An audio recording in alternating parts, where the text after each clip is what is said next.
అప్పటి నుండి రాజుకి ఇలా చెప్తానంటే, నువ్వు ఎంత మొండివాడివో, నీ కింద ఎక్కువ మొండిదాన్ని నేను అని అంటే, అక్కడున్న రాజు ఉండి అలానే చూస్తూ ఉంటాడు వాళ్ళ అమ్మ వైపు. నువ్వు ఎందుకు ఈ పని చేస్తున్నావో చెప్పి తీరాలి, బిడ్డని ఎందుకు వద్దనుకుంటున్నావో కారణం చెప్పి తీరాలి అని అంటది. అప్పటి వరకు నీ భార్య కూడా కాదు, మేము కూడా నీ మాట వినము అని చెప్తుంది అపర్ణ. అక్కడున్న కావ్య అలానే చూస్తూ ఉంటుంది రాజు వైపు. అక్కడున్న ఇంద్రదేవి కూడా చూస్తూ ఉంటుంది. అప్పు కళ్యాణ్ కూడా అలానే చూస్తూ ఉంటారు, వింటూ ఉంటారు. అపర్ణ భర్త కూడా అలానే చూస్తూ ఉంటాడు. అక్కడున్న స్వప్న కూడా అలానే చూస్తూ ఉంటుంది. రుద్రాణి కూడా అలానే చూస్తూ ఉంటుంది. రాహుల్ కూడా అలానే చూస్తూ ఉంటాడు. అక్కడున్న రాజు ఉండి కావ్య చేయి పెట్టుకొని, చూడు నేను ఈ విషయానికి ఎవరికి సమాధానం చెప్పి అనుకోవట్లేదు, నా కారణం నాకు ఉన్నాయి. నీకేమైనా నా మీద గౌరవం ఉన్నా, నమ్మకం ఉన్నా నీ నిర్ణయాన్ని మార్చుకోవాలి. నువ్వే నిర్ణయం తీసుకుంటావో లేకుంటే ఇంట్లో అందరినీ ఒప్పించి వస్తావో నాకు తెలీదు. నువ్వు నా నిర్ణయంకి కట్టుబట్టి హాస్పిటల్కి రావాలి, నేను అనుకున్నట్లు అబార్షన్ చేయించుకోవాలి, ఇందులో ఏ మార్పు లేదు అని అంటాడు రాజు. అక్కడ చెప్పి రూమ్లోకి వెళుతూ ఉంటాడు రాజు. అక్కడున్న అపర్ణ రాజు అని అందరూ పిలుస్తుంటారు. అక్కడున్న అపర్ణ ఉండి కావ్య వైపు అలానే చూస్తూ బాధపడుతూ ఉంటుంది. అక్కడున్న కావ్య ఉండి ఆలోచిస్తూ ఉంటుంది. రుద్రాణి నుండి ఇంట్లో నుంచి వెళ్ళడానికి బ్యాగ్ సర్దుకుంటూ ఉంటుంది, తిట్టుకుంటూ ఉంటుంది. ఇప్పటి వరకు నా మూడు అన్నీ చచ్చిపోయినాయంట అనుకుంటుంటుంది. అక్కడ ఉన్న రాహుల్ వచ్చి చూస్తూ ఉంటున్నా వాళ్ళమ్మ బ్యాగ్ సర్దుకునేది. రాహుల్ దగ్గరకు వచ్చి, ఏంటి మమ్మ లగేజ్ సర్దుకుంటున్నా, నాకు చెప్పుకోండి, ఎక్కడైనా టూర్కి ప్లాన్ చేసావా ఏంటి? అప్పుడు రుద్రాణి ఉంది, కాదరా నేను ఇంట్లో నుంచి పర్మనెంట్గా వెళ్ళిపోదామని అనుకున్నాను అని చెప్తూ ఉంటుంది. ఆ మాటకి రాహుల్ నుండి ఒక్కసారి షాక్ అయిపోతుంది. ఆ మాటకి ఏంటి మమ్మ ఇదేంటి సృష్టి మామ అని అంటాడు. ఆ మాటకి రుద్రాణి, లేకపోతే ఏంట్రా వాడు రాజుగాడు రోజు రోజుకి సృష్టికి నాకు పిచ్చెక్కిపోతూ ఉంది, నాకు బుర్ర ఏం పని చేయట్లేదు అని చెప్తుంది.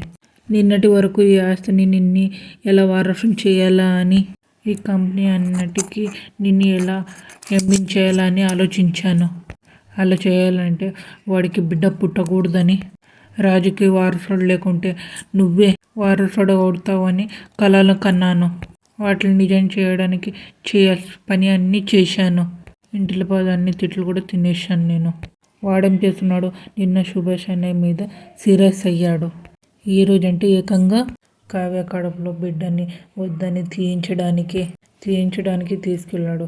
నేను చేసే పని అంతా రాజు చేస్తూ ఉంటే నేను ఉండడానికి ఏముందిరా, నా క్యారెక్టర్ ఇంపార్టెంట్ ఏంటి అని అంటుంది. చచ్చిపోయి ఇన్ని రోజుల నుంచి నా మూడు ఉత్సవం అంతా చచ్చిపోయింది, నేను వెళ్ళిపోతాను, ఇంకా నా వల్ల కాదు అని చెప్పి బ్యాగ్ సర్దుకుంటుంటుంది. అక్కడున్న రాహుల్ నుండి మమ్మీ అని బ్యాగ్ అట్లే పెట్టుకుంటుంటాడు.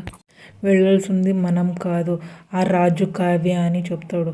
రుద్రాణుడు షాక్ అయ్యి, ఏమంటున్నావురా నువ్వు అని అడుగుతూ ఉంటుంది. అక్కడున్న రాహుల్ ఉండి, అవును మామ్, ఇన్ని రోజుల నుంచి కావ్య కడుపులో ఉన్న బిడ్డని ఎంత ప్రేమించాడో ఆ రాజు, ఆలోచనగా ఇంతలా ద్వేషించడానికి ఏం కారణం ఉంటుందో, కానీ ఆ రాజు కారణంగా మనకు డే బై డే ఈ ఆస్తికి అపితపి కావడానికి గోల్డెన్ ఆపర్చునిటీ వస్తూనే ఉన్నాయి అని చెప్తూ ఉంటాడు.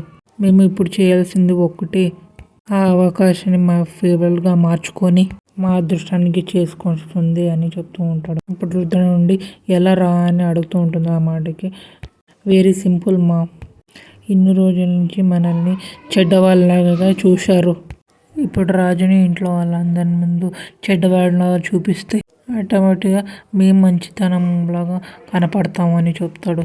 అప్పుడు మేము అనుకున్నది ఈజీగా మార్చుకోవచ్చు, ఏమంటావు అని అంటాడు రాహుల్. అక్కడున్న రుద్రాణి నుండి, ఇంకేమంటాను, నువ్వు నా కొడుకువే అంటాను అని చెప్తాడు. ఆ మాటకి రాహుల్ ఉండి, ఇప్పుడంటే టూర్ క్యాన్సలే కదా అని అంటాడు. అక్కడున్న రుద్రాణి నుండి, టూరా పాడా, ట్విస్ట్ మీద ట్విస్తున్నాడని అందుకే ఇలా చేశాను అని చెప్తూ ఉంటుంది. ఇంత ఆస్తిని వదిలేసి నేనెందుకు వెళ్తాను రా అని చెప్తాడు. ప్రళయం వచ్చి అందరు చచ్చిపోయిన సిచ్యువేషన్ వచ్చినా కూడా, ఎంత కొంత ఆస్తిని పెట్టుకొని చచ్చిపోతాను కూడా ఖాళీగా మాత్రం వెళ్ళాను అని చెప్తాను. అక్కడ రాహుల్ అంటే, మా మనిషికి డబ్బు పిచ్చి ఉండాలి కానీ డబ్బే పిచ్చి ఉండకూడదు మామ్ అని అంటాడు. ఆ మాటకి రుద్రాణి నాకు తెలుసులో కానీ నెక్స్ట్ ఏం చేయాలో ఆలోచించు అని చెప్తుంటారు. అక్కడ ఉన్న రాహుల్ రుద్రాన్ని ఆలోచిస్తూ ఉంటారు. అపర్ణ భర్త ఉండి రాజు గదిలోకి వచ్చి నీ బిడ్డను నువ్వే ఎందుకు చంపాలనుకున్నావు చెప్పు అని కాలర్ పట్టుకుని అడుగుతూ ఉంటుంది. అపర్ణ అక్కడున్న రాజు ఉండి బిడ్డని తీయించకపోతే కళవతి చచ్చిపోతుందమ్మా అని చెప్తాడు రాజు. అక్కడున్న అపర్ణ ఒక్కసారి షాక్ అయిపోతుంది. అక్కడున్న అపర్ణ భర్త కూడా షాక్ అయిపోతాడు. అక్కడున్న అపర్ణ ఉండి కావ్యకి నిజం తెలియాల్సిందే అని చెప్తుంది.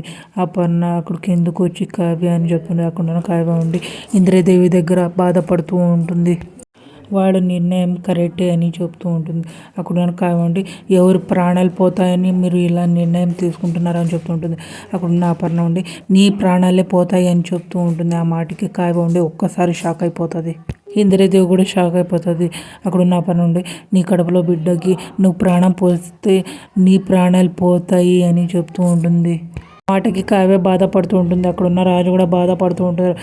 కావ్య ఉండి రాజు దగ్గరకు వచ్చి ఏమండి మీరు నిజం చెప్పండి, వేరే కారణం ఉంది కదా, మీరందరూ కలిసి నన్ను మోసం చేస్తున్నారు కదా, నా బిడ్డ నాకు తగ్గకూడదని మీరు ఇంత చేస్తున్నారు కదా, చెప్పండి చెప్పండి అని అలానే అడుగుతూ ఉంటుంది కావ్య. నిజం కళవతి, నేను చెప్పిందంతా నిజమే అని చెప్తూ ఉంటాడు రాజు. అక్కడ ఉన్న కావ్య ఉండి చెయ్యి వదిలేసి అలానే షాక్ అయిపోతుంది. అలానే చూస్తూ ఉంటుంది రాజు వైపు. మీకు ఇష్టమైతే లైక్ చేయండి, సబ్స్క్రైబ్ చేయండి, కామెంట్ చేయండి, షేర్ చేయండి. Thank you.